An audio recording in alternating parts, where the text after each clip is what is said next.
Okay, so thanks a million for inviting me here. It's a brilliant day so far and great to see such a big crowd and a very enthusiastic crowd. So I look forward to the rest of the events. So I'm going to talk about results-based payment schemes, focusing a lot on the context of stakeholder engagement, but also touching on many of the other themes today around finance, around conservation, etc. Because the way we would see it is results-based payment schemes, when designed and delivered properly, are certainly suitably for the area, can deliver on all these different aspects. So they're a great way to bring together multi-dimensions, multi-actors into a single program and use that to build out from there. So I'll go through and see how that plays out in practice. But first of all, I just wanted to show a picture of the type of area we work in. I gave a presentation over in Lithuania a couple of years ago, and halfway through someone stopped me and said, what's a blanket bog anyway? So being in a very flat country, so ours is a life integrated project also, and the focus is on the prioritised action framework, so the Birds and Habitats Directive, and we have a main focus on blanket bog habitats. So blanket bog habitats, rain fed. It's quite a rare habitat, but it covers all the western seaboard across Ireland. So 8% of the world's blanket bog is in Ireland. You won't get any up around this part of the world. I don't think Norway's got a little bit. That's probably the closest. But it's called blanket bog because the peatland covers the entire landscape from the top of the mountains right down to the sea.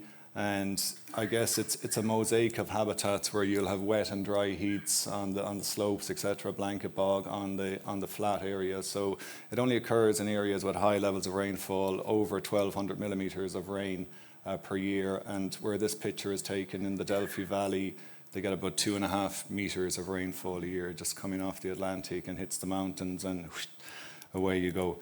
So in our project then, we cover about over 250,000 hectares of this type of habitat up along the northwest of Ireland, and all the Natura 2000 designated sites for special areas of conservation with blanket bogs as a qualifying interest. But interestingly, there's over 80% of that land is privately owned and it's actively farmed. So we've got about 10,000 farmers owning land that come under our project area. So the other 20% is state-owned and others.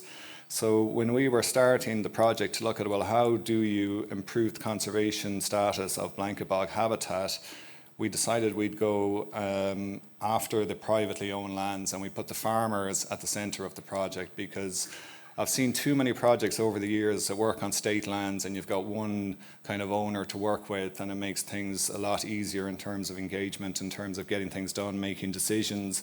And you can test things on state land, and then the idea is often that hopefully people will like what they see and we'll scale up out into private lands, etc. But generally you don't get very far that way. So we decided to target the private landowners and the farmers in particular. And early on, a kind of back of an envelope diagram. It's just a heuristic. It's nothing too complicated, but just in terms of how we might approach that, or how we might position the project when we're thinking about, well, where is our role here? Well, first of all, what's our objective? It's delivering high quality habitats that works in the local areas, and it's got these co-benefits both for the environment and the farmers, the landowners, and the local communities. So if you think of, well, what do we see happening in these areas? You see different practices. You see farming. It's mostly sheep farming, livestock farming, some cattle, but mostly sheep, upland sheep farming. There's forestry, there's tourism. We've got turf cutting where people cut the peat for domestic fuel, etc. And all these practices we see are related to the place, the area. They're the things that we don't really see, the culture of the area, the communities, all that sort of social context that underpins what people do, and then also the institutional context around the policy. So policy drivers are vital in terms of what we see playing out in practice. And with 80% of the land under agricultural use, the Common Agriculture Policy is absolute key for us. It's 1/3 of the entire EU budget. It's by far the largest spending on biodiversity in the country. So, we kind of put the Common Agriculture Policy front and centre as a target for our project to try to influence as well, and then look at all the other land use policies that also we could build synergies with and help deliver on, like climate policies, water, biodiversity, energy, social policy, rural policy, etc. Andrea mentioned, working towards a lot of these policies together.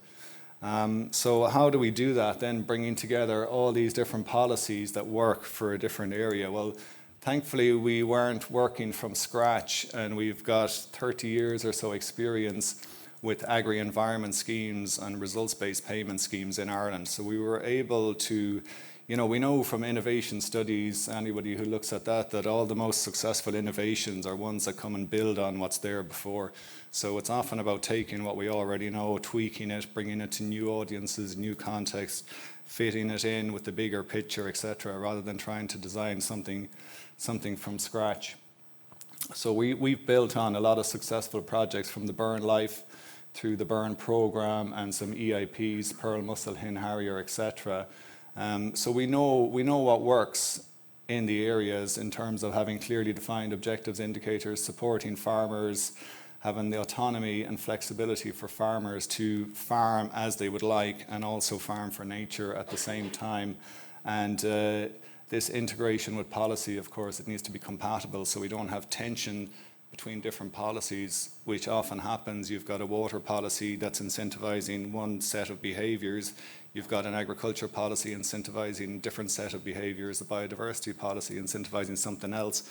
And they're pulling in different directions, and the landowner is stuck in the middle saying, well, what do I do here? And it's often, just poor decisions, ends up with damage on the ground, etc., confusion, complication, all the things that you don't actually want. So the results-based payment system that's been developed in Ireland is a hybrid results-based payment system, and it's different than what we'd see in a lot of other areas in Europe. And it speaks to some of Len's points earlier. What we do is we pay for habitat condition. So we're looking at supporting the farmers who have done good for nature throughout their lives, the generation before them, etc.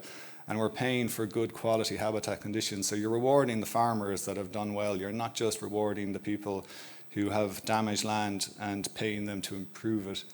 So if you've got good habitat condition, then you get a top payment. If you've got suboptimal habitat condition, then the supports are there to help you improve it. So it's a quite simple, rapid assessment of the farm where we take a scorecard which integrates biodiversity, water quality, climate regulation all into a single scorecard by having proxies for these different measures, looks at the habitat condition and pays on that. A farmer will get a score of between 0 and 10 on every piece of land within their farm. They need to bring in the full farm into the programme so that you don't have some fields that you keep for nature and some that you can damage others and it doesn't impact. So the full farm needs to come into the programme. We also have grassland and woodland scorecards so that you pay on all different habitat types, so you're not incentivizing the destruction of one habitat to create another habitat to get money on it, so you can still manage your farm as you wish. So it's a very simple system as such, but there's a lot of science behind the scorecards and how they work, and we know that a high score correlates with empirical evidence of good habitat condition on the ground, etc. So it's very low bureaucratic demand on farmers. The farmer works with his advisor who will do the scoring. They will send the scores to us, we will verify, etc. So when the farmer signs up for the program, all they have to do is attend 1 day's training to know what a habitat scorecard looks like and what a good quality habitat is. So they learn about habitat condition, and that's it. They attend the training, they get a payment based on the habitat quality. If it's poor, it's a low payment. If it's good, it's a high payment. There's no complex baseline assessments. Other results-based programs, majority of them only pay on improvements. So you need somebody to come along, they need to do baseline monitoring for X amount of time. Sometimes it's a full year, sometimes longer. Then they got to come back later after measures are done, which are often prescriptive measures. So you're telling the farmer, you must do X, Y, Z. Then you're coming along doing your assessment again, and you're only paying on the difference between A and B. Extremely complicated. Most farmers have no interest in that. It's just paperwork, it's hassle, etc. So it can be very difficult to get people involved. I better hurry up. But anyway, one of the key things as well here is that we get a common understanding of what good habitat condition looks like. So all the farmers, all the policymakers, all the scientists involved know what a 10 out of 10 looks like, and this is what we are working towards. We're working towards a common goal of a 10 out of 10 habitat. So we've done a lot of work on the scorecard design with your managing authorities for water, with your managing authorities for nature, for climate, for agriculture, etc., who all agree that yes, if they get a high score on the scorecard, this will deliver for my objectives. This will deliver for the Water Framework Directive for me. This will deliver for the biodiversity directives for me. This will deliver, etc., for nature restoration law, etc., for me. So, and then the farmers know, well, okay, what does good habitat condition look like, and what are the threats and pressures there? They can immediately see what needs to be done to bring the land up to higher condition. They know how much it costs, they know how much money they can get for it, they know how much it will improve their score, how much it will improve their payment, etc. So you can make a clear business decision based on the information.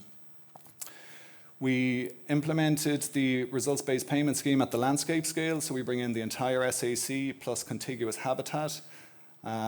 We had over 85% participation rates, so very high, so most of the land has come in. So every red dot there in this area represents a scorecard. So we know all the threats and pressures, we know the habitat condition right across the area. We know where to focus our efforts, our resources for restoration, for conservation.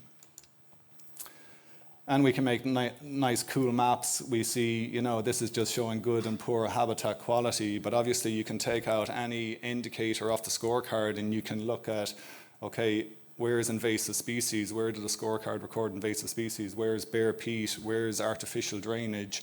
All the different parameters on the scorecard, you can identify where the issues are right across the SAC, and you can target that way as well.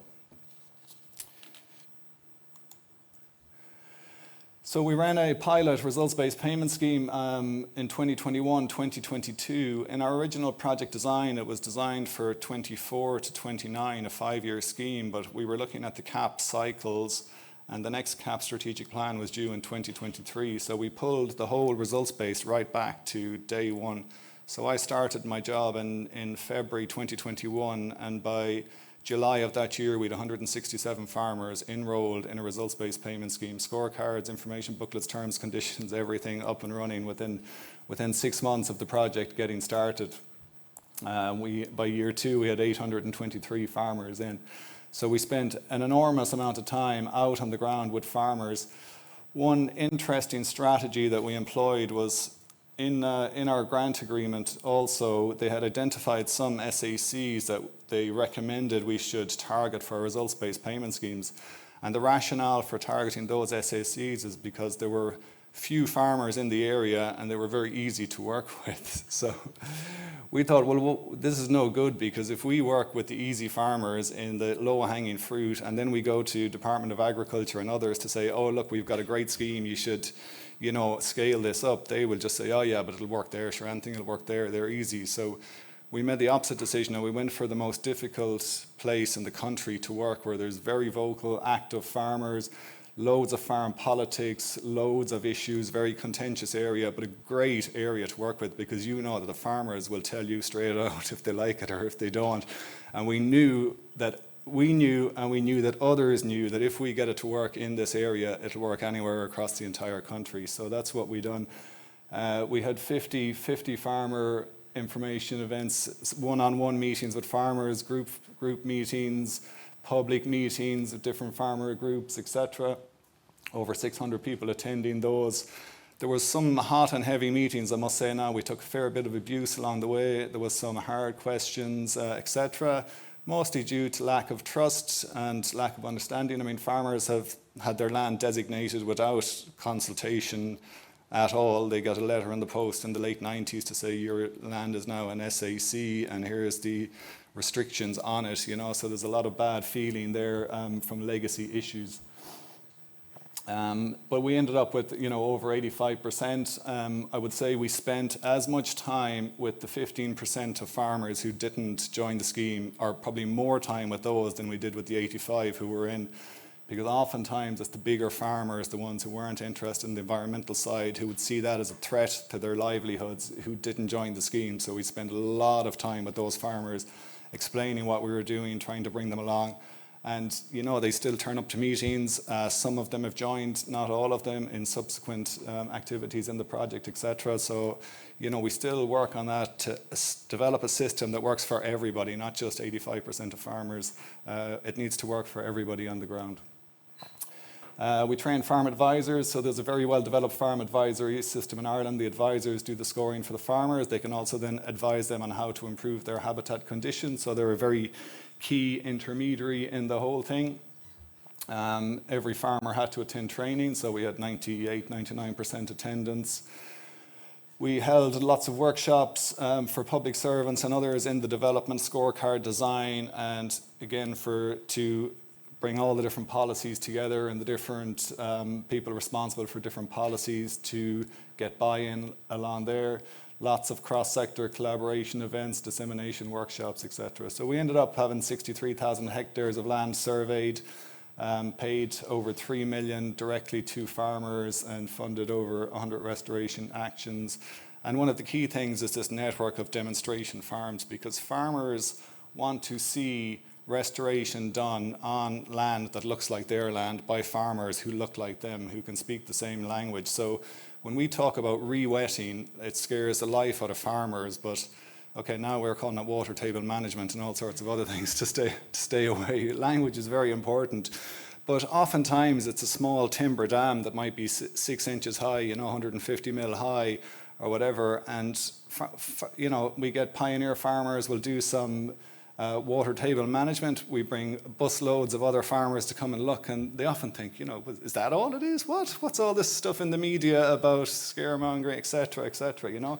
And when you've got farmers talking to farmers about, yeah, it has an impact on my productivity, it's better actually, I've less bare soil, I can now farm better, etc., and now I get a few quid extra. It's really good. I should have said that, you know, farming in this area is, you know, it's very marginalised land, as you've seen from the photo, so it's a loss-making enterprise. So all the farmers are dependent on subsidies for their profits. They're running, you know, subsidies make up 110% or so of their income. So, you know, they're very reliant. So if you can get the subsidies right, you can really direct farmers to deliver what you want, which is a hell of a lot easier than the state buying up a ton of land and then having to manage that going forward. You know, if you can get the farmers on the ground to deliver what you need to meet your obligations, then you're on a winner. Let me see. So this system, we were working very closely with Department of Agriculture, etc., on how we would scale this. So we had 800. One example is we had 800 farmers. We knew we had to develop an IT system that could handle all that information, scorecards, payments, etc. When we were designing the system, we designed a system that could work for 100,000 farmers rather than just 800 farmers. And the reason we did that is because we knew Department of Agriculture couldn't turn around and say, yeah, this is a pilot, it's fine, but we cannot do it at scale. We've got so many farmers, etc. So all our systems that we designed with scaling in mind, that we could prove that this can work for multiple times the amounts that we are working with there.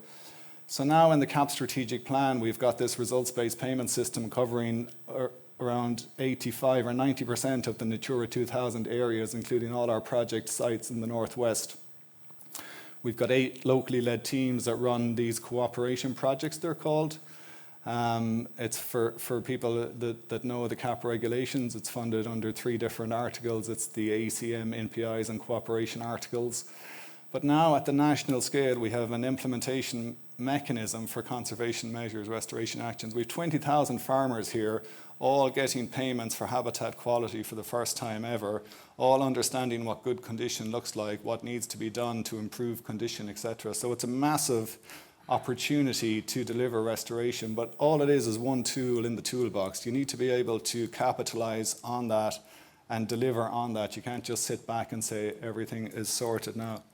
And I'll quickly go through one of the initiatives we use to build on it. So we've got all these drivers for conservation and restoration coming from different policies, as we've spoke about already.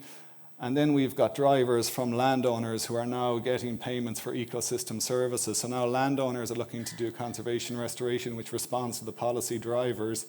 We've got a positive feedback loop here because we pay for habitat condition, existing condition. The more restoration the farmer do, the more payments they get, incentivize them to keep doing restoration, etc. So you can grow out the restoration through this model. But one thing is, when we've got this demand, how do we reach it? We don't have the people, we don't have the capacity to deliver the restoration on the ground. People don't know what to do, how to do it, etc. So when we build this demand, we need to be able to manage the delivery of the restoration as well. So we're looking at how can we achieve this in a way that works, with the principles of the results-based, locally adapted, autonomy, etc. And we developed this Natura Communities initiative, which trains local people on habitat management and restoration. It builds capacity in local areas. It creates employment in local areas. So we target restoration areas based on the policy priorities, train local people to deliver restoration in their local area, which is a massive thing for engaging local landowners, etc. And they're doing all sorts of water table management, erosion control, invasive species control, etc. And we set our target areas to align with the CAP strategic plan areas as well. So we now have over 40 people employed in remote rural areas in these 3 areas working on nature conservation 5 days a week. We have about 6-7 million put through this program that we've got from outside our project funding. We're getting massive pressure, positive pressure from these other areas. Hey, we want something similar in our area. Can you come to us? Can you develop here? So next year, we've got 15 million euros funding from Department of An Taoiseach Shared Island Programme, and we're going to scale to here and here next, and then look at a national implementation. And these projects, locally embedded projects, they create their own publicity, their own demand. These are just a few stories from the local papers in their areas. When you've got 40 jobs in rural areas like this, people will defend them with their lives, so people will come up with new restoration areas to keep all these people employed, etc., as long as we can keep the money flowing. And maybe Len will tell us after lunch how we're going to do that. But we are building this brand like the Mezzo, this brand, this Natura Communities. Now Natura 2000 becomes a positive thing for the areas. It creates jobs, it brings money, etc. And people are happy to see us coming, to see these projects coming, etc. I'm probably gone. I had other things to say, but it's this demand again. But here is our restoration program, of which Natura Communities is part, that's meeting that demand, building capacity in the areas, doing the monitoring, reporting, verification, research that can feed into the policies, feedback into delivering on those policies, and coming up with ways that the money can keep flowing. And we're doing a lot of work on that, so that'll be in session after. I'd say I'm gone over, am I? That's usually the way anyway. The key messages: hybrid RBAP's approach are effective mechanism for delivering small and large-scale restoration. Well-designed RBAPs can deliver and integrate multiple policies. They can deliver cross-sector collaboration. You can build complementary processes to manage delivery, but you need to consider social institutional context in which you work to get the best results. And there is this ongoing need for long-term funding mechanisms outside of short-term policy cycles. Apologies for going over. That seems to be my last. Well, just first of all, thank you very much indeed for that. Inspirational, hits on all the points that we've talked about before. And that is how you do upscaling big time, using public funds, but obviously there's clear messages there to move into private sector. Right, we got time for a couple of quick questions. Have we got something on Mentimeter? Okay, let's get that up. Is there a question in the room for Gary? I have a quick question for Gary. all of your efforts are within Natura 2000 sites? The majority are they're either in or they're linked to. So like a we would take the linkage. Natura 2000 site and the contiguous habitats, so say the water catchment, etc. So, I mean, Natura 2000 sites are often an arbitrary red line that's politically driven at the time. Or keep my bit of land out, and so you get these cookie cutter little bits and pieces. So we take the SAC, but we also take the contiguous habitat, because connectivity, as you'd said earlier, is very important. So do you see that the system could be transferred? Because obviously you work within a LIFE programme, so we're talking about Natura 2000. But then there are sites outside of Natura 2000 that we are going to have to restore under the nature restoration plans. Would it work outside? Absolutely, yeah. Why not? There's no two ways about it. I mean, our focus is peatlands, but you can use the exact same system for coastal management, for riparian management, for lakes, for whatever, you know. And that builds that is the plan confidence in to the system. these local teams who are very professional and very highly trained, equipped, etc., that they develop the skills to do all sorts of restoration across different habitat types, and then they become the people you call, you know. Okay, so we've got a question on Mentimeter. There are also, thank you for the inspirational approach, great. So there are also cases when, despite efforts of farmers, results are not met. Okay, payment depends on results, but are there cases when, despite effort, no results? You wouldn't see that too often, to be honest, not when you're paying for habitat quality. I mean, the scorecard's very objective. Things are either there or they're not there. You know, you're looking at species, they're there or they're not there. You're looking at bare soil, you're looking at invasives, you're looking at artificial drainage. So it's a very objective assessment of the land. So it should be anyway, you know, it's reasonably, the question's gone now, but anyway. So things are there or not there. And then if the farmer is putting in an effort to improve the habitat quality, but it's not reflected on the scorecard, then you have to ask, well, what are they doing? It's clearly not the right effort here. So unless it's something that's outside of the scorecard, maybe. But then, I mean, if you do something on a hedgerow, maybe hedgerows aren't involved in your scorecard. They are in, say, the upscale CAP strategic plan. In our scorecards, they weren't. So if the farmer uses the scorecard as the management tool, you get a 4 out of 10. You say, okay, I got full marks here, I got lost marks here, need to address that, lost marks here, need to address that, and they're the issues you address, then all efforts will improve and get results. So it's kind of a pressure state response kind of approach to improvement. Yeah, but they do still get paid, even like for the minimum. So the way the minimum payment works, actually, it's a very interesting aspect. Like, there's tons here that I didn't have time to go into, despite my best efforts to steal extra time. But the scorecard, we get a score of 0 to 10 on each field. So we don't pay on a 0, 1, 2, or 3, because we would say that that's the level that baseline conditionality in the CAP strategic plan already pays for. Right. So your statutory management requirements, your GAIACs, so your area-based payments under the CAP strategic plan, most countries have them, already cover keeping the land in good agricultural and environmental condition. We would say that's equal to a 3 on the scorecard minimum. So we only pay for 4 and above, so you avoid double funding that way. Perfect, thank you. Okay, and very quickly, how much does it cost to have one advisor for every 15 farmers?